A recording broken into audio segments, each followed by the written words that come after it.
Update muna nga tayo sa Gilas Pilipinas at gay na rin dito kay Troy Rosario. Kumpirmado na nga ang pumirma ng kontrata itong si Troy Rosario sa Barangay Ginebra. Samantalang ang Gilas Pilipinas naman ay kumpiyansang tatalunin ang New Zealand at ito nga ang si Renz Abando. Bakit nga ba hindi napasama sa lineup ng Gilas? Ngunit bago yan, pakipindot naman ang like, subscribe at ang notification bell para updated ka sa lahat ng aking ina-upload. At kung gusto mong magpa-member sa aking channel ay pindutin mo lamang ang join at automatic ka na sa mga shoutout. Nagpapatuloy nga ang practice ng Gilas Pilipinas sa Inspire Sports Academy sa Calamba, Laguna. At dito nga makikita natin na binisita sila ng mga boss ng PBA at gay na rin ng SBP upang magbigay ng motivation at upang makita kung ano na nga ba ang nangyayari sa practice ng Gilas Pilipinas. Meron nga silang 6 na araw upang mag-prepare dahil sa November 21 na nga ang unang laban ng Gilas Pilipinas kontra nga sa New Zealand. At ayon nga sa mga report ay tinatarget talaga ng Gilas Pilipinas na makabawi tayo dito sa New Zealand sa FIBA Asia Cup qualifiers dahil kung ating babalikan ang history ng Gilas at New Zealand ay hindi pa nga tayo nananalo sa kanila pagdating sa mga FIBA events. Kaya naman malaking bagay talaga kung matatalo natin ang New Zealand dito sa FIBA Asia Cup qualifiers. At kung atin ngang titignan ang dating laban ng Gilas at New Zealand, pagdating sa score ay tambak malala nga ang Gilas. Kaya naman umaasa ang mga Gilas fans na makakaisa na tayo sa New Zealand. Samantalang absent naman itong si Justin Brownlee sa mga Gilas practice dahil ayon nga sa mga report ay mayroon siyang stomach problem. Ngunit good news naman ayon na rin mismo kay Coach Tim Cone ay motivated naman itong si Justin Brownlee na makabawi kontra sa New Zealand at sa Hong Kong.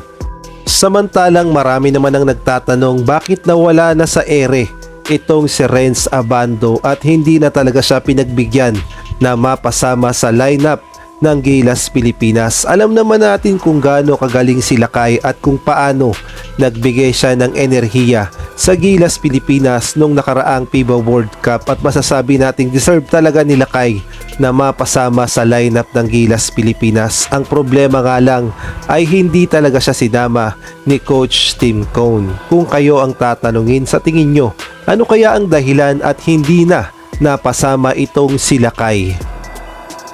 At shoutout muna nga tayo kay Mario Martir, Edmond Cubalsopnet, Jeffrey Cruz, Marcelino Junior Cruz, Tirso Maceda Tears, Nelher Bito, Jenna Domingo, Giovanni Francisco, Marlo Bungalbal, Chodoro Alonso, Ronald Verbosidad, Salva Torres, Catherine Vigilia, Jobel Orot, Kuya Moto TV, Jamie Amadar. Samantalang sa ibang balita naman, kumpirmado na nga na pumirma na pala ng kontrata itong si Troy Rosario sa Barangay Ginebra.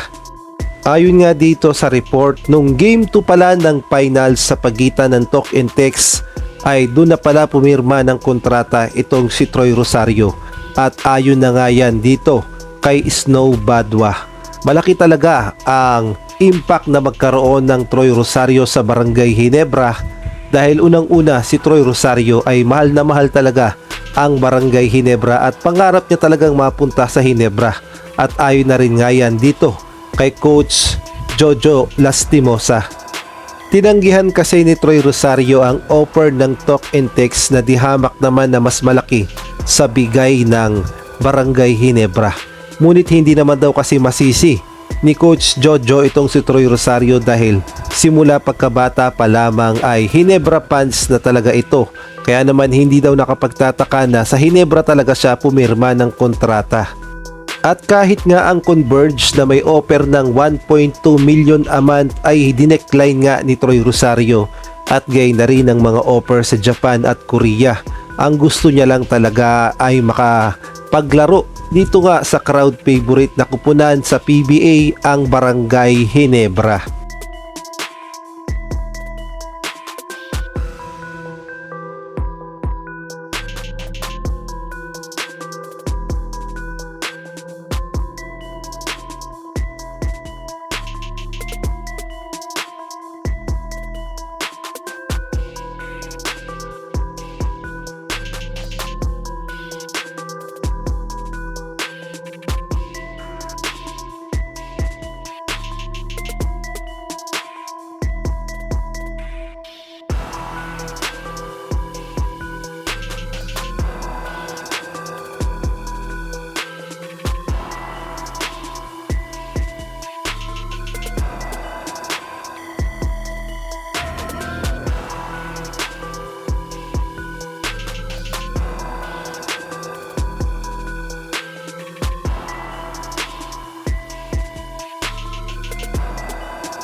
Naghahanap ka ba ng perfect place upang ikaw ay makapag-relax o kaya naman makapag-celebrate ng mga event o makapag-unwind? Well, dito ka na sa Aces Private Resort in Pampanga.